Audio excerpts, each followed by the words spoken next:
О, разбира се, бирата, коли, точността на транспорта. Хало, Вигец! Както се досещате, днес отиваме в Германия. Здравей, Ники! Здравей. Добре дошъл отново. Какво ще ни Здравей. разкажеш за Германия? Кое е най-неочакваното нещо, което туристите научават за Германия? Ами, туристите често са с впечатление, че Германия е студена, страна с студени хора и с така по-особени традиции. Не е така.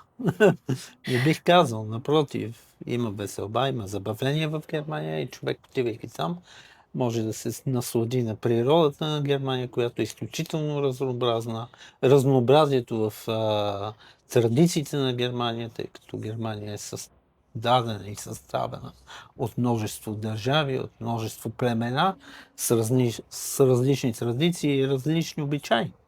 Така че тук изненадва туристите многото обичаи и разнообразието на обичаи, които предлага самата страна. Спомена за традиции. Кои според теб са така по-любопитни или пък странни? Ами, хората се отдават винаги на забавното, така че фашинга или карнавалите, карнавала в Кьолн, фашингите в Мюнхен, това са байеротските фестивали, примерно Вагнеровите фестивали. Това са интересни моменти в Германия, които човек би могъл да посети или да се наслади на тях. Октоберфеста задължително е един от така бираните фестивали, може би най-известният бирен фестивал в света.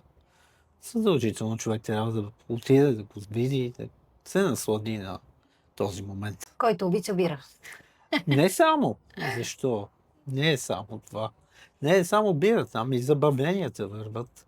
Примерно. Подходящо за всеки. Да, подходящо за всеки. Кои градове не трябва да пропускаме в Германия? О, Берлин, може би Мюнхен, Хамбург, Дрезден, Лайпциг. Много градове. А какво смятате, че германците правят по-добре от всички други? О, разбира се, бирата, коли, точността на транспорта. В културно отношение, изключителни културни събития може да срещнем в Германия. Архитектурата, педантичността на германците прави много фактори в живота забележителни.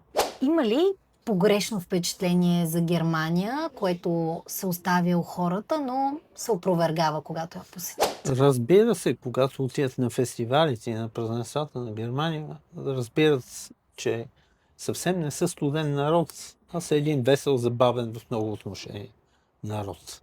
Кои традиционни ястия ще ни препоръчаш да опитаме?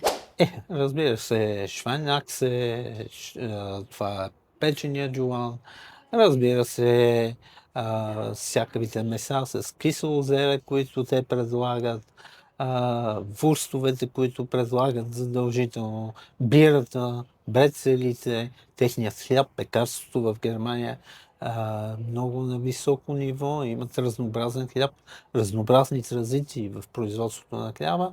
С техните сладкиши, разбира се, не са малобройни, човек може да опита и от тях.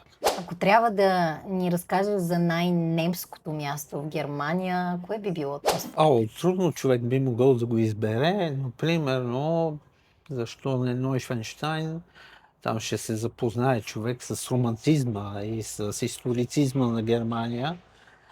Това е дворец, недалече от Мюнхен. Може би катедралата в Берлин човек да посети. Берлин да посети човек задължително. Дрезден да посети.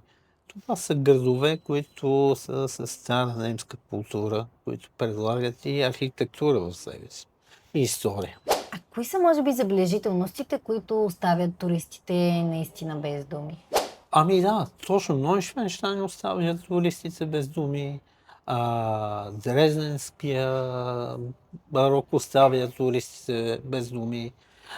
Мегаполиса на Берлин, мегаполиса на Хамбург остава туристите. Франкфурт като мегаполисен град също остава туристите без думи. Човек може би е хубаво да ги посети тези градове и да ги разгледа.